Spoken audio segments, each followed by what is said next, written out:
Back in action with another YouTube video.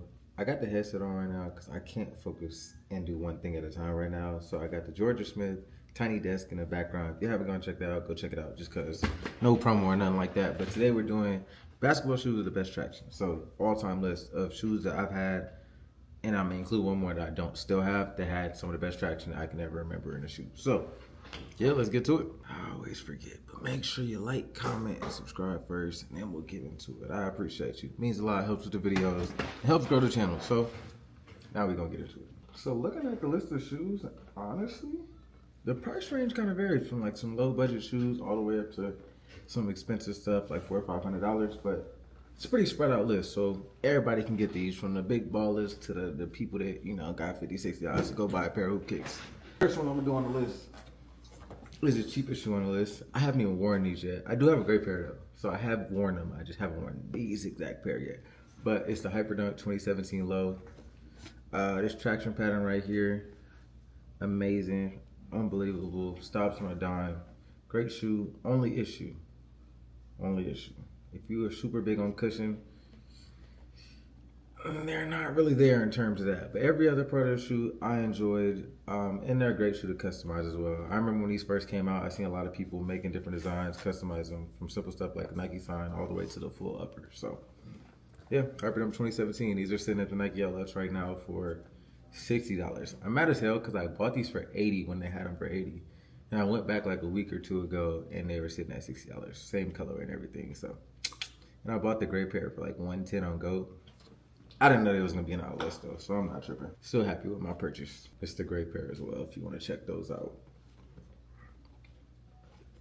Honestly, I'm gonna just go and order a price so it makes it easier. So we're gonna start with the least expensive shoes on the list and then work our way up. This one comes in at about $120. You gotta find it online. Retails $270. If you watch my other videos, you already know that. But Li-Ning Lyron 4 V2. It's the little brother of the Li-Ning Gamma. We're gonna get into those later, but good shoe, solid shoe. Traction is amazing. These don't squeak though. So the translucent pairs don't squeak. The ones with solid rubber do squeak on this specific pair right here. Yeah, other than that, fit is cool.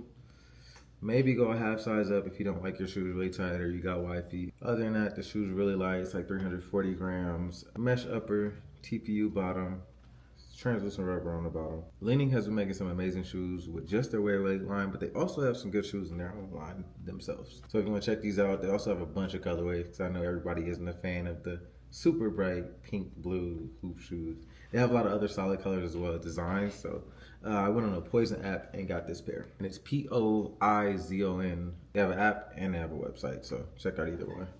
They did take a minute to come in though. I think that app is based in China, so it takes about 10 to 21 days or something for the shoes to come in. But hey, it's worth the wait.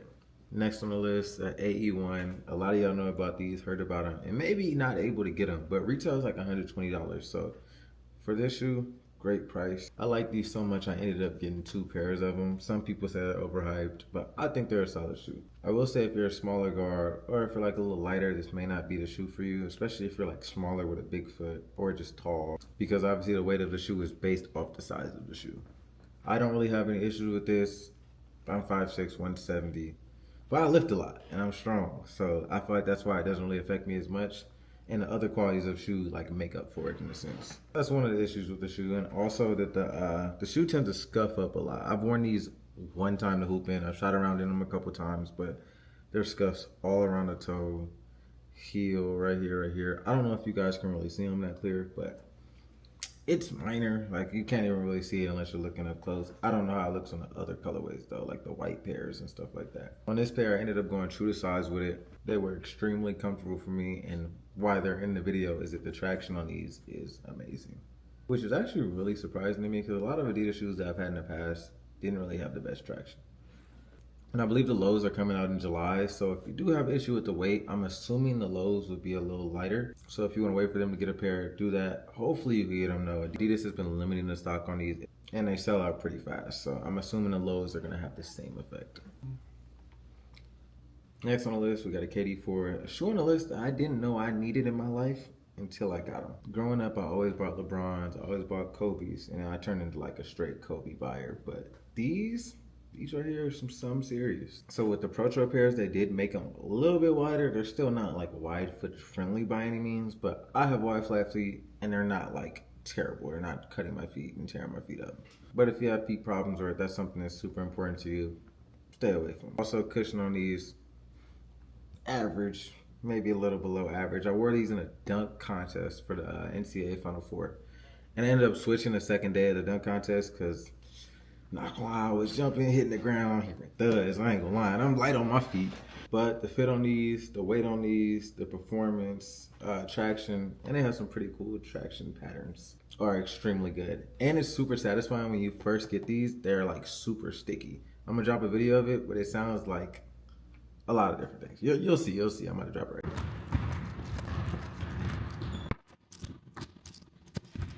And I believe these retail at $130. And resale is actually extremely low. When I was younger, bro, KD4s, KD6s, all those shoes, especially in colorways like this, were extremely hard to get in resale for a lot of money. So to be able to get them for $150 right now, with the sneaker market down, go do it. I'm telling you, you won't regret it. I got 2 pair of these too. Definitely plan on getting some more. They got the Christmas colorway coming out. They got the Unpros coming out. And there's one more too that I'm missing that I'm definitely getting. Next on the list, we got the Serious Player 1s. Solid shoe right here, and it's basically like a Kobe 8 with more consistent traction. Kobe 8 still have good traction, but these I feel like have more like a rounded sole and grip of court just a tad bit better. I was really reluctant to get these at first because they kind of do have a high price point at I believe $180 to $190 retail. And that brand is based in China, so I was like, fuck, bro, I don't want to wait a week, 2, 3 for them to come in. But surprisingly, when these dropped, I got them in 3 days. I believe the release was on a Thursday. They ended up coming in Monday or Tuesday. Now it's a regular shipping. So they have a really good turnaround on their shoes. I didn't like a lot of colorways that they dropped personally because they look like a knockoff Kobe 8, if I'm being 100% honest. But they do have some fire colorways, especially like the plain ones, and they continue to drop more and more of these. So if you can get the colorway you want when they drop, definitely go do it. And these also come with 2 different insoles. They come with a speed insole and a strength insole. I feel like this brand really accommodates their customers. It really pays good attention to detail. Some of the little details on here is like the breast cancer logo. It says in honor of, and it's a Bible verse on the other side. I really like the mix of colors with the outsole, and it also has a carbon fiber plate as well. Next on the list is a Kobe 9. These are arguably one of the best traction shoes ever in a lot of different shoe debates. If I'm being 100% honest though, this is not the shoe for me, but I'll touch on that topic in a second. But to start, this is a Nike ID pair of Kobe 9s from like 2015, 16, whenever they came out. Ended up finding these on offer for $100 and had to get them. Not even for me. I'm gonna give y'all a quick little 360 because these things are beautiful, bro, and they glow in the dark. This shoe is super comfortable with a drop-in insole, a lightweight upper, and the traction pattern is in the design of a foot. Only reason why I will probably not be buying any of these when they're protroing them, which is great news for y'all because I wouldn't recommend getting a 10-plus-year-old basketball if your main thing is performance. They still will perform and do well, but they're not going to last that long unless you're just like catch and shoot. But I don't know if you remember when Tyrese Halliburton hurt his hamstring or groin or something like that in the middle of the season. He was wearing a pair of Kobe 9s actually. And this has happened to me before in this shoe and a pair of Way Away 808s. But this outer shank right here is really low and really close to the outsole of the bottom of the shoe. And I have a really aggressive penultimate. So for those that are shifty players or may have like an aggressive penultimate when they're dunking off 2 feet, it could be a little dangerous. I had a high top pair of these and I was coming down the lane, man, blew by my man, tried to take off. I was low-key feeling it that day. Somebody pissed me off, so I was finna go punch something. Planted hella aggressive. So I was finna fly. My whole right foot just slid out from under me, bro. And I was like, damn. And I already knew exactly what it was. Like, it doesn't do any damage to this, but when I looked at my shoe, like, I could see the scuff mark. Now, obviously, there's not really any solution to it, but just planting less aggressive. But I don't want to have to change my penultimate because of a shoe. Tyrese Halliburton got hurt in a similar way. When he jump stopped, he planted his outside foot, and this plate hit the ground and his foot slid out. A lot of other shoes that they have like somewhat of an outside shank or a little more rounded on the outside right there where they have rubber, so I can plant a little more horizontal. Since I already got these shoes up, I might as well do these. It's the Way Away 10. Retail price is $220 from what I remember. I'm not gonna lie, I'm thinking about selling these and getting the white dragon or the red dragon pair because those are super tough. Don't know if they're any heavier than these though, so that would kind of suck if they were. But when I first got these were my go-to dunk shoe for sure. Hooping, everything. I had a crazy dunk one time when we were hooping. Went down the lane, took off one, cocked it, took up off 2, cocked it back, punched that motherfucker. And it was in these, so they got a special place in my heart. But traction is good on these. A lot of y'all already are familiar with the Way Away 10. And the Way Away 11 is dropping in, I think, like 5 or 6 days. So definitely gonna have to get a pair of those and review them. Hopefully they just send them to me. I know a lot of y'all are new here, but Kickscrew is partnered with Way Away now. I'm sponsored by Kickscrew, and I am sponsored by Way Away, but they kind of pick and choose what they're sending me. So let's hope. Save me a couple buckaroonies. It was extremely lightweight, 330 grams. The low top pair is actually heavier at 350 grams, which is still not heavy. Breathable upper and carbon fiber plate in the bottom. One thing I will say, this is just some petty stuff, honestly, but I don't wear these as much as I would because they're high tops. And I'm not a huge fan of high tops, and it just takes a little longer to put these shoes on, so. But other than that, great shoe, and that's not even really an issue. That's just me being lazy. Next on the list, we got the Venice Beach Kobe 8s and any Kobe 8s in general. Traction was so good in these that the first day I wore these, I sprained my ankle on them. Kind of embarrassing, but I literally sprained my ankle on absolutely nothing. I was like on a fast break 2-on-1 situation. I was stunned at the person on the ball and like tried to run out to the person on the out, and I was doing like a little shuffle, and my right foot just turned, bro. And I was low-key hot because it sidelined me for like a week or two, but shit happens. So for those with ankle issues, maybe not the best shoe for you. Lightweight shoe. They are a little heavier than the OG pairs. I think they're like 340, 330 grams, and the ones with the puffy tongue are like 360 grams, which is a lot heavier than OG pairs being like 300 to 310 grams. But dropping insole, breathable upper, carbon fiber plate. Great shoe for guards, great court feel, really light shoe. Gets the job done. And surprisingly, he's only going for like $240 resale. I paid like $300 because I had to get him early to do a review. Made the money back on the review, but I'm still a little upset. Not gonna lie, I got fleeced. I remember when I was in high school and these came out, bro. I wanted them so bad, and these are like a super exclusive Kobe. These are like damn near up there with the What This and a couple other different Kobe 8 colorways. So I rushed to get them. I wanted them. I got them, and I'm happy. Next two shoes on the list are basically like brother and sister to me. Kobe 6 and a Kobe 5. Very similar shoes. Similar outsole patterns, traction, literally carbon fiber plate. Almost similar outsoles. I feel like Kobe 5 is definitely a little more flat. This one's a little more rounded. Both these shoes have really good traction. One thing I will say though, on some dusty courts with the translucent bottom on these, in the Kobe 5s really, the Kobe 6s I haven't really had any issues with. Traction can become a little, but for the most part, I bring these to dunk contests because I know the traction is going to be good. I bring these to dunk contests because I know the traction is going to be good. Lightweight shoes, great performers. Everybody knows about Kobe's. Only issue with these things is that they're really expensive, so $300, $400, $500 plus resale. But if you're blessed to get them on sneakers or be able to get some of the future pairs that are coming out, definitely do it. 110, 120, 130% recommend these. And Kobe 6s are the most worn shoe in the NBA, so just think about that.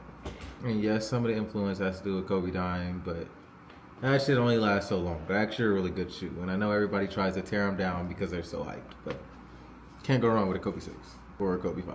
Last on the list, these cost $1 million retail, super expensive. Okay, not actually, but the Leaning Gammas, retail $499. Resale is actually cheaper than retail, so if you go on like Wild Souls, that's the place where I got these. They're like $330 to $360 resale. They do take like 2 weeks, 3 weeks to come in because that brand is based out of China as well. But traction on these, and they squeak unlike the Lyron 4 V2s. Amazing. That slowly became my favorite shoe to dunk in. Cushion is great. Carbon fiber plate. Carbon fiber heel counter. Has a normal like foamish insole. I don't know if it's like a boom type insole, but it's really thin. It does stick to your feet though because it adds the little dots on it, and it's just super annoying. So one thing I will say, it did kind of go away as I've worn them more though, but the first time putting them on was a headache. The insole like folded in half when I was putting my shoe in. I had to like basically unlace them all the way, not to the bottom, but pretty loose to get my foot in, and then yeah. Not to mention these are also the lightest basketball shoes ever created. They come in at like 289 grams, I believe. So if you got the budget and you balling like that, go ahead and get you a pair. You will not regret it. That's all for the video, y'all. I appreciate you turning in. If you was unsure on whether or not you should like, comment, and subscribe before the video, after, hopefully you liked the video, go ahead, hit the like, comment, subscribe button for your boy. I appreciate it. Go on this channel. We just hit 1,000 subscribers, so That's amazing. We've grown crazy in like the last 5 days. I think I got like 500 subs, 500, 600 subs in the last 5 days. So I appreciate y'all, and I'm gonna keep pushing out content. And like always, if you have any ideas or anything like that, go ahead, drop them in the comments, and I'll make more videos. And the Sabrina 2s come out today, so I'm going to get them.